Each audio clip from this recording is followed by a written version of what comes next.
How is it possible as of today I've made $63,000 on Uber Eats? That's crazy. And I've done this just doing it part-time on Uber Eats and of course using the other gig apps too. The real question is, can you do this too? Can you get this kind of performance? The answer is yes. And I wish I'd have known this when I first started with Uber Eats. I can't turn back time, but you can benefit because you can learn this key thing and apply it to yourself right now and make even more money than I have. So here's the tip. I wish I would have realized just how much time it was taking me to earn that $63,000. Here's a little bit of a surprise, and I think you're going to understand.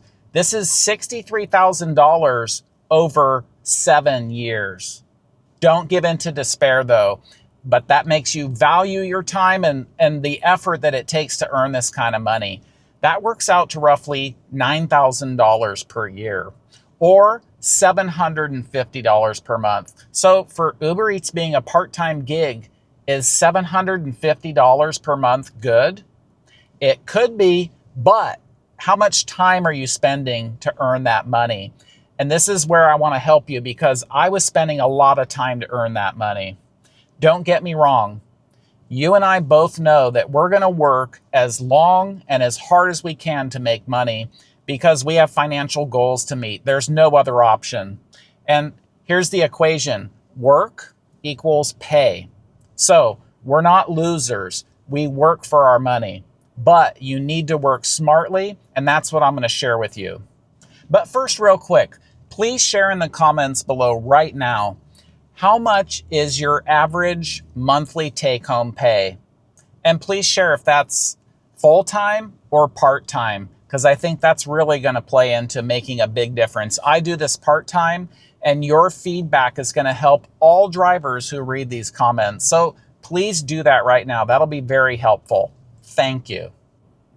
So when you're out doing gig work, and especially on Uber Eats, you need to work smartly.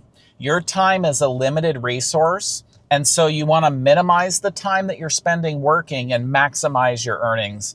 The way to do this is only take profitable orders. There's two aspects to this, dollars per hour and dollars per mile. Maybe you haven't thought of this. I'm sure you thought of dollars per hour. And that's, if I'm making $20 an hour, $30 an hour, an important part of being an independent contractor, Uber Eats is not going to pay us for our car. Yes, here in California, we get Prop 22. They're only reimbursing or funding us a portion of that. It is no means covering anything to do with your maintenance on your car. So the second aspect is dollars per mile. Which is better, to earn $1 and drive 10 miles or earn $1 and drive 1 mile? I think you see the difference here. So when you balance the dollars per hour and the dollars per mile, that's how you're going to maximize your earnings, using as little time as possible. I do want to share, back in the day, especially when I was doing rideshare, I was going out all day during peak times as well as non-peak times. I was putting a lot of miles on my car. But I rationalized, I'm making money, so it's okay. In hindsight, I would take short trips, and same thing for food delivery. Take short trips, you have high turnover, more chances of tips from the customers, and that's key. So that brings up vehicles. Clearly, Uber Eats or any of the other app is not going to pay you the full value of your car. And so in a way, you can look at the money you're actually earning is coming from your car. That is sad, but it's just how it is. So what kind of vehicle are you using? I would say unless you're doing an Uber rental, where that sounds really good, obviously you want to consider the cost of that, but none of the maintenance is on you. Any other scenario where you're owning your own vehicle, you want to minimize the miles that you're putting on there because food delivery is high wear and tear. Think of all the times you're turning, starting, stopping. There's a lot of motion on your car. So you need to pay very close attention. Balance the dollars per hour. If you know that you want to make $20 an hour, if you only take $6 offers, I can do 3 per hour. Maybe if you want to count it as 2. So only accept an offer that fits that range to where, let's say you get two, that would be $10. That's making $20 an hour. And then pair that with the miles. Keep the miles as low as possible. That way you're free to get another order.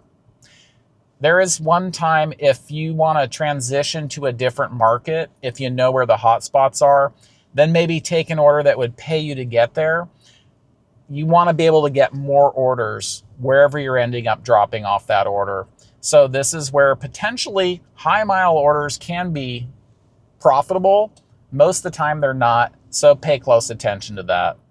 Another aspect of only taking profitable orders, you need to make sure you're only working peak meal times. If you're out all day like I do a couple times per week, there are slow times. So don't work Uber Eats or any other gig app unless you know you're going to get some orders. And that could be doing grocery shopping or food delivery.